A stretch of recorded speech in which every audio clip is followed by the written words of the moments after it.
आज भाजपा की लोकप्रिय नेता केंद्रीय मंत्री स्मृति ईरानी ने दिल्ली की रिठाला विधानसभा क्षेत्र के सेक्टर 5 रोहिणी में एक विशाल जनसभा को संबोधित किया और भाजपा प्रत्याशी पूर्व विधायक कुलवंत राणा के पक्ष में वोट मांगे। कार्यक्रम के मुख्य संयोजक भाजपा नेता विकास सिंह बॉबी ने पुष्प गुच्छ देकर स्मृति ईरानी का स्वागत किया। भाजपा नेता संजीव शर्मा तथा मंच पर उपस्थित पूर्व निगम पार्षद कनिका संदीप जैन और अन्य भाजपा नेताओं ने स्मृति ईरानी जी का माला पहनाकर आप सरकार पर हल्ला बोलते हुए स्मृति ईरानी ने दिल्ली में बीजेपी द्वारा किए गए विकास कार्यों के बारे में जनता को अवगत कराया और भारतीय जनता पार्टी के प्रत्याशी कुलवंत राणा के पक्ष में वोट मांगे।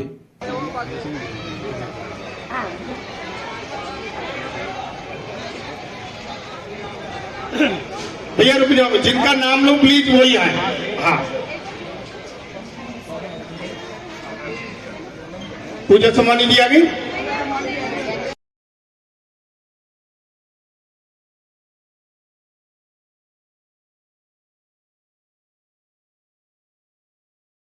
माँ भारती को समर्पित यहाँ एक एक नागरिक से विशेष आग्रह है। ये एक ऐसी विधानसभा है जहाँ पर भारत के लोकतांत्रिक मूल्यों को चुनौती दी गई। आम आदमी पार्टी के नेतृत्व ने आपके लोकतंत्र पर प्रहार करते हुए, आपके अधिकारों को छीनते हुए घुसपैठियों का वोटिंग कार्ड बन जाए ऐसा दुस्साहस किया। इसलिए आपकी जिम्मेदारी और बनती है कि जो आम आदमी पार्टी आपके अधिकारों पर घुसपैठियों का कब्जा जमाने की कोशिश करवा रहे थे, उनके कानों तक माँ भारती का गुंजन गर्जना पहुंचे तो पूर्ण श्रद्धा के साथ, दिल की गहराई से, पूर्ण निष्ठा से बोलिए भारत माता की। इस मंच पर आज जिला के प्रभारी संजीव जी से मैं इस बात की चिंता व्यक्त कर रही थी कि इस विधानसभा में ये चुनाव मात्र एक प्रत्याशी भारतीय जनता पार्टी के कार्यकर्ता या संगठन का चुनाव नहीं है। ये भारत के लोकतंत्र को मजबूत करने और भारतीय लोकतंत्र पर घुसपैठियों का कब्जा जमाने वाले आम आदमी पार्टी को मुंहतोड़ जवाब देने वाला ये चुनाव। मैं यहाँ पर सभी नागरिकों से एक सवाल करने आई। यहां मेहनतकश लोग रहते हैं। इस मंच के उस पार बच्चों के खेलने की आवाज आती है। दिन रात परिवार, माता पिता, घर में बड़े बुजुर्ग इस प्रयास में रहते हैं कि बच्चों के खेलने की आवाज हर परिवार में गूंजे, बच्चों को उज्जवल भविष्य मिले, नौजवानों के हाथों में नौकरी हो और वो अपना और अपने समाज का कल्याण करे। यहाँ कोई हिंदुस्तानी ऐसा है जो अपने बच्चों का बेहतर भविष्य नहीं चाहता, राष्ट्र की सुरक्षा नहीं चाहता, समाज का उत्थान नहीं चाहता? ऐसा कोई हिंदुस्तानी है? यहाँ कोई हिंदुस्तानी ऐसा है जो अपने और अपनों के अधिकार पर घुसपैठियों का दावा स्वीकार कर ले? यहाँ कोई हिंदुस्तानी है? अगर अपने और अपनी मातृभूमि पर घुसपैठियों का कब्जा नहीं चाहते तो 5 तारीख को पोलिंग बूथ पर जाओ, आम आदमी पार्टी के मुंह तोड़ जवाब दे पाओ और कमल का बटन दबाओ। आज एक हिंदुस्तानी होने के नाते आपसे मैं निवेदन करने आई। मैंने संजीव जी से कहा कि मैं आक्रोशित हूं, अचंभित हूं कि आम आदमी पार्टी के नेताओं को ऐसा क्यों लगा कि वो फर्जी voting, Aadhaar card, PAN card, ration card का ये खेल खेलेंगे और रिठाला की जनता चुपचाप बैठकर तमाशा देखेगी, नहीं बैठेगी। मैं इस बात का दुस्साहस देख के और गुस्सा करती हूँ कि आम आदमी पार्टी के नेताओं को ऐसा क्यों लगा कि वो भारत के लोकतंत्र को खोखला करेंगे, आपके अधिकारों को छीनेंगे, आपके बच्चों को वंचित रखेंगे और आप नागरिक हिंदुस्तान के चुपचाप बैठकर तमाशा देखें। फिर मैंने संजीव से कहा, आम आदमी पार्टी को तो भारत के लोकतंत्र पर आक्रमण करने की पुरानी आदत है। ये भारतीय लोकतंत्र में एक पार्टी ऐसी है जिसने ऐसे व्यक्ति को मुख्यमंत्री बनाया जिसने उन लोगों को माफी देने का दुस्साहस किया जिसने भारत के संसद पर हमला किया। आज इस मंच पर आने से पहले यहाँ पर विद्यमान पुलिस के कई कर्मी हैं जो आप सबकी सेवा और सुरक्षा में तैनात हैं। भारत की संसद पर जब आक्रमण हुआ तब भारत के इन्हीं सुरक्षा कर्मियों ने अपनी जान पर खेलकर हमारे देश के संसद की रक्षा की। कितनी बहनों का सुहाग उजड़ा। हर वर्ष श्रद्धांजलि देते हुए आज भी आंखें उनकी नम होती हैं, चेहरा सूखा होता है, लेकिन आम आदमी पार्टी के कार्यकर्ता इस बात को कभी ना भूले कि भारत कभी नहीं भूलेगा कि उनके नेतृत्व ने, उनके नेता ने उस अफजल गुरु के लिए माफी मांगी, उस अफजल गुरु के लिए संरक्षण मांगा जिसने भारत की संसद पर आक्रमण किया।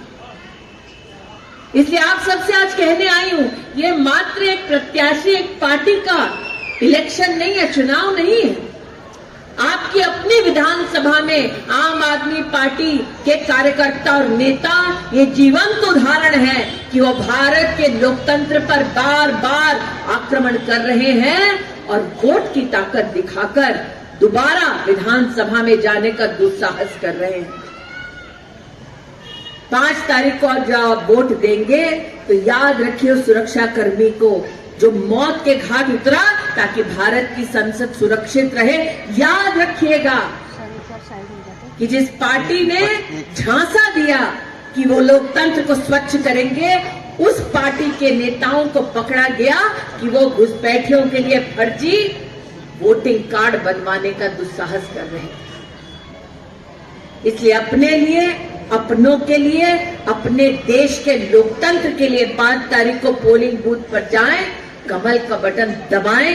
भाजपा की सरकार बन रही है, इस विधानसभा में भी भाजपा को जिताएं। लोकतंत्र की आंखों में धूल झोंकना आम आदमी पार्टी के नेतृत्व की पुरानी आदत। मुझे आज भी याद है, मैं, संजीव, हम सब साक्षी हैं, रामलीला मैदान में भारत का झंडा लहराते हुए ये वादा किया था देश से कि जी हम स्वच्छ राजनीति करने आए। स्वच्छ राजनीति का वादा करने वाले शराब के घोटालों में कब लिप्त हो गए, जनता देखते देखते स्तब्ध रह गई। आज दिल्ली की हालत यह है कि जाओ गरीब से पूछो, पीने का पानी साफ मिलता है? गरीब परिवार कहता नहीं, पीने का पानी तो साफ नहीं मिलता, लेकिन आम आदमी पार्टी की सरकार के चलते शराब के इतने ठेके खुल गए कि शराब बहती है, स्वच्छ पानी नहीं बहता। आज अगर जाकर किसी गरीब से पूछो कि सबसे ये वादा किया गया था आम आदमी पार्टी द्वारा कि हर गरीब को पक्का घर मिलेगा, आज गरीब से पूछो कि क्या आम आदमी पार्टी की सरकार ने आपको पक्का घर दिया? उन्होंने कहा दीदी ना, पक्का घर तो नहीं दिया हमको, अपने लिए शीश महल जरूर बना दिया।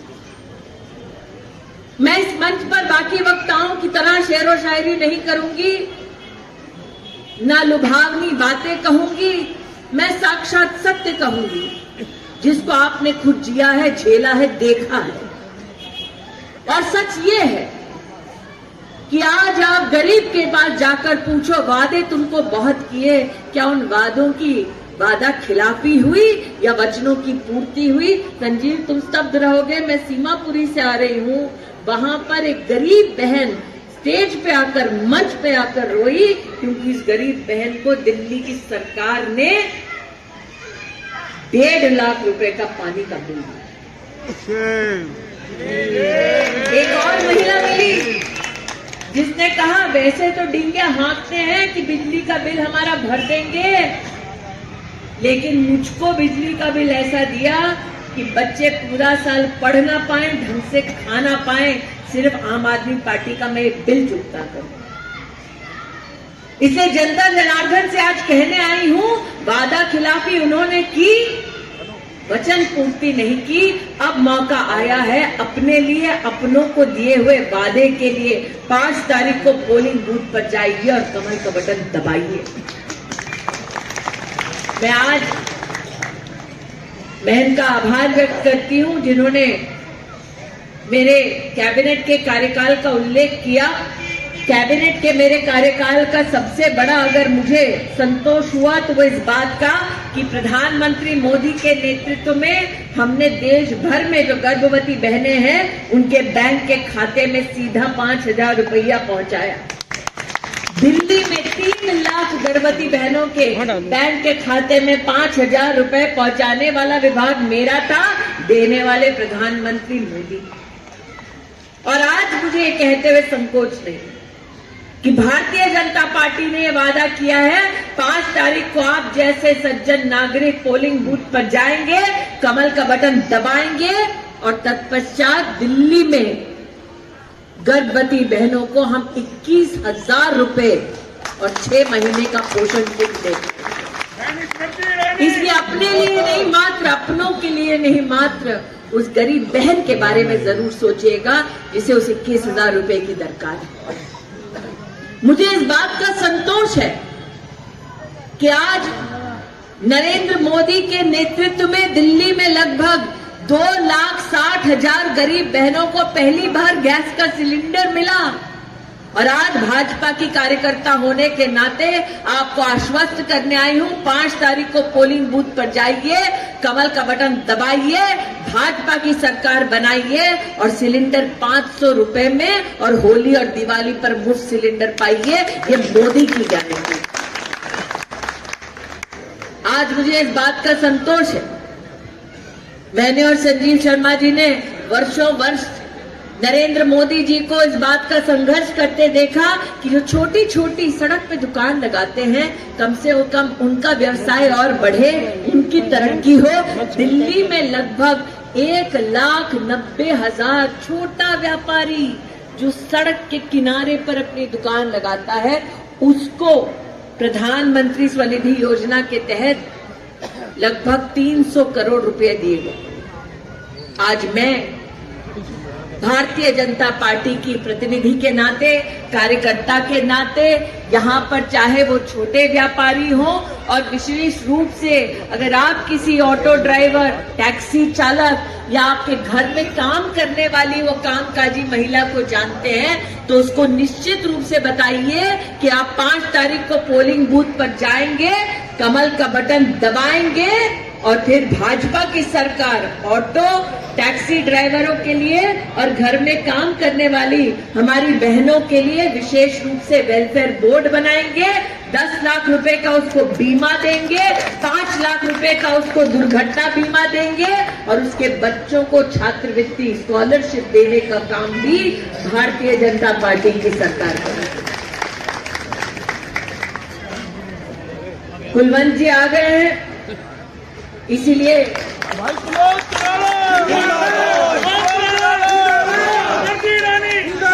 भारतीय जनता पार्टी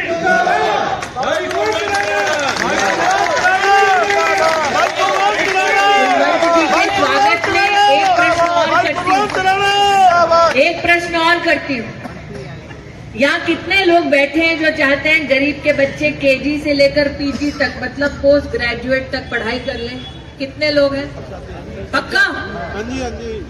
जो हाथ आपने उठाया उसी को जाकर अगर 5 तारीख को पोलिंग बूथ पर जाकर कमल का बटन दबाएंगे तो गरीब के बच्चे केजी टू पीजी भाजपा की सरकार में मुफ्त शिक्षा पाएंगे। शिक्षा का दान दीजिए, 5 तारीख को कमल का बटन दबाइए। आज ये निवेदन करके आए। यहाँ बड़े बुजुर्ग कुलवंत जी यहाँ आपको आशीर्वाद दे रहे हैं। अब जब बड़े आशीर्वाद देते हैं तो छोटों का काम है आशीर्वाद के एवज में उनको भी कुछ देना पड़ता है।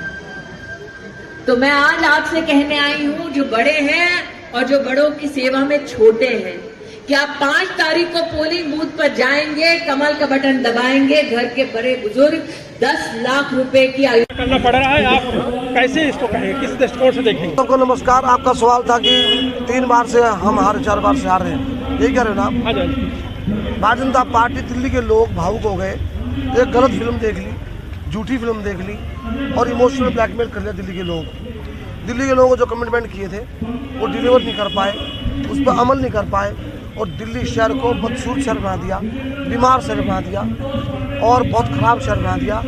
और हम इंटरनेशनल लेवल के ऊपर कहीं रुकते नहीं हैं। तो आप भाजपा के लिए मन बढ़ाया दिल्ली के लोगों ने। दिल्ली में लोग गंदा पानी पी रहे हैं, गंदा हवा खा रहे हैं। आप भी आए हुए टूटी सड़कों पर चल रहे हैं और सारी व्यवस्थाएं चर पर आ गई हैं। दिल्ली सरकार घाटे में आ गई है। कितने वादे कर ले, पैसे है नहीं देने के लिए, कितना झूठ बोलेगा, कितने लोग झूठ सुनेंगे। झूठ सुनने की आदत लोगों ने छोड़ दी दिल्ली के लोगों ने। और दिल्ली के लोगों ने मन बना लिया है कि दिल्ली के लोग भारतीय जनता पार्टी सरकार बनाएंगे और उसके साथ साथ भाजपा की सरकार बनाएंगे और दिल्ली का विकास कराएंगे। दिल्ली विश्व की राजधानी, अच्छा शहर बनेगा, विश्व का राजधानी हमारे देश की बेहतर होगी। इस प्रकार से डब्ल्यू सरकार बनाना आवश्यक है और मोदी जी का लाभ लेना आवश्यक है। और उत्तर प्रदेश सुधर गया, हरियाणा सुधर गया, राजस्थान सुधर गया, दिल्ली पिछड़ गई। इसलिए आवश्यक है भाजपा की सरकार दिल्ली में बने। केजरीवाल की नीतियों को आप किस दृष्टिकोण से देखते हैं? केजरीवाल को फ्री की स्कीम शुरू की, देखिए उसका जो दृष्टिकोण है उसके पास कोई दृष्टि नहीं है। मैं बहुत स्पष्ट रूप से कहूँगा, वो पॉलिटिकल आदमी नहीं और ड्रामेबाज है। अपने ऐशो आराम करने आया था, अपनी ज़िंदगी बदलने आया था, शहर के लिए कुछ नहीं कर पाया वो आदमी। मैं ये सच है कि जो भी गरीब आदमी है उसका पेट भरा होना चाहिए, उसको स्वास्थ्य सेवाएं मिलनी चाहिए। लेकिन मैं इस पक्ष में हूँ, शिक्षित करो और उसके बाद योग्यता के आधार पर उसको देश के अंदर काम दो। और जो योजनाएं चल रही है दिल्ली में, मोदी जी ने स्पष्ट रूप से कह दिया है, भ्रष्टाचार मुक्त करेंगे, योजनाएं सारी जारी रहेंगी और हम और योजनाएं ज़्यादा दे रहे हैं। इसको निपटाना है हमको, क्योंकि ये व्यक्ति खतरनाक है दिल्ली के लिए, देश के लिए। क्या यदि बीजेपी की सरकार बनी दिल्ली में तो क्या कल्याणकारी योजनाएं जारी रहेंगी जो केजरीवाल ने शुरू की है, उसको बंद कर दिया जाएगा? नहीं, बिल्कुल जारी रहेंगी सारी, जैसे बसों के मैं कह रहा हूँ इससे ज़्यादा मिलने वाली है। मेरी बात सुन लें आप, हमारा संकल्प पत्र पढ़ लें, इससे ज़्यादा है, कम नहीं है। दूसरी बात, दिल्ली सुंदर शहर बनेगा। सर, संकल्प पत्र मैंने पढ़ा हुआ, लेकिन आपके मुँह से सुनना चाहता हूँ, जनता सुननी चाहती है। मैं भारतीय जनता पार्टी का कार्यकर्ता हूँ, मेरी पार्टी ने जो बोला वही मैं बोल रहा हूँ कि हमने उनसे ज़्यादा सम्मान दिया है और दिल्ली की जनता को किसी प्रकार की निराशा नहीं होगी। दिल्ली के लोगों को किसी प्रकार की समस्या में सुविधा में कोई कमी नहीं होगी, ज़्यादा देंगे और दिल्ली को बेहतर भी बनाएंगे। ये क्षमता भाजपा कार्यकर्ता रखता है। तो बीच में जो गैप हो गया आपके कार्यकाल का, उसको आप कैसे जनता, उस विश्वास जनता का कैसे हासिल करेंगे? भारतीय जनता पार्टी या यहाँ के लोग मिस कर रहे थे मेरे को, और जो सेवाएं मैंने दी, जो मैंने सेवाएं दी हैं, विपक्ष में रह के मैं बहुत स्पष्ट रूप से बोला चैनल के माध्यम से, डूब के मर जाना चाहिए लोगों को। 11 साल सरकार में रहे हैं, एक काम नहीं कर पाए, एक काम बता दें लोग ढंग का। मैंने विपक्ष में लगे हजारों करोड़ रुपये काम कराए हैं और लोगों की जी जान से सेवा की है। ये सेवा से कर सकते लोग तो भ्रष्टाचार करने आए हैं, अपना जीवन बदलने आए हैं। हमने त्याग किया है, तपस्या की है, सेवा की है और हमने क्षेत्र को आगे बढ़ाया है। 2 कॉलेज दिए हैं, 25 स्कूल बनाए हैं और सड़कें, नाली, पानी, प्रकाश, अंधकार मुक्त विधानसभा, गड्ढा मुक्त विधानसभा बना के दी हमने। दिल्ली का चुनाव मोदी जी के नाम पे लड़ा जा रहा है, मुख्यमंत्री पद का कोई उम्मीदवार नहीं है, उसका न चेहरा नहीं है, किसी के विषय में आप क्या करना चाहते, जनता जानना चाहती है? भारतीय जनता पार्टी के पास बहुत उम्मीदवार है, हमारी पार्टी चुनाव लड़ रही है, पार्टी के पास बहुत अनुभवी कार्यकर्ता है। भारतीय जनता पार्टी का शीर्ष नेतृत्व उसके बाद तय करता है। हमने ऐसे कई राज्यों में किया है, चेहरे हमारे पास कम नहीं है। चुनाव के बाद ही मुख्यमंत्री पद का चेहरा घोषित किया जाएगा? निश्चित रूप से वो चुनाव के बाद करेंगे। हमारे बहुत अनुभवी लोग हैं, मैं ज़्यादा अनुभव रखता हूँ, केजरीवाल से ज़्यादा अनुभव तो मैं रखता हूँ। मैं छोटा चुनाव लड़ रहा हूँ, उससे ज़्यादा इच्छा शक्ति मेरे पास है, दृढ़ संकल्प मेरे पास और मेरे पास दिशा है। उस व्यक्ति के पास दिल्ली की दिशा नहीं है। दिल्ली रही बात है कार्यकर्ता, बहुत श्रेष्ठ कार्यकर्ता भी दिल्ली में है। वो माननीय नरेंद्र मोदी साहब, अमित शाह साहब, JP नड्डा साहब, ये उनका निर्णय होगा, वो चयन करेंगे, कार्यकर्ता ही बनेगा, कोई बाहर का तो कोई बनेगा नहीं। अभी सर मैं यहाँ पे मंच पे स्पीच सुन रहा था, कोई सज्जन कह रहे थे कि भाई मुख्यमंत्री पद का चेहरा हमने इसलिए नहीं घोषित किया कि कोई योगी जैसा व्यक्ति लाना चाहते हैं दिल्ली में। वो जो निर्णय करेगी पार्टी करेगी, हो सकती है योगी जैसा निर्णय भी करे तो अच्छा है, और जो भी पार्टी निर्णय करेगी, लेकिन इससे अच्छा चेहरा होगा। जो वर्तमान में मुख्यमंत्री है ना, इससे शकल भी अच्छी होगी और इससे अकल भी अच्छी होगी। बिल्कुल भाई कुलवंत राणा अपने कार्यकाल में जो कार्य किए थे, जो विकास किया था, डेवलपमेंट किया था, वो जनता आज भी उसी तरह का डेवलपमेंट चाहती है। जीतने के बाद अब वो सब करेंगे, फिर से लागू करेंगे। मेरा घोषणा पत्र है हजारों करोड़ का, और मैंने पहले 11 साल पहले बोल दिया था विकसित विधानसभा बनाना है इसको, और विकसित विधानसभा बनाना है तो बनाना है। ये निश्चित निर्णय है, संकल्प है मेरा, और इसलिए लोग मुझे प्यार करते हैं, मैं डिलीवर करता हूँ और झूठ की राजनीति नहीं करता।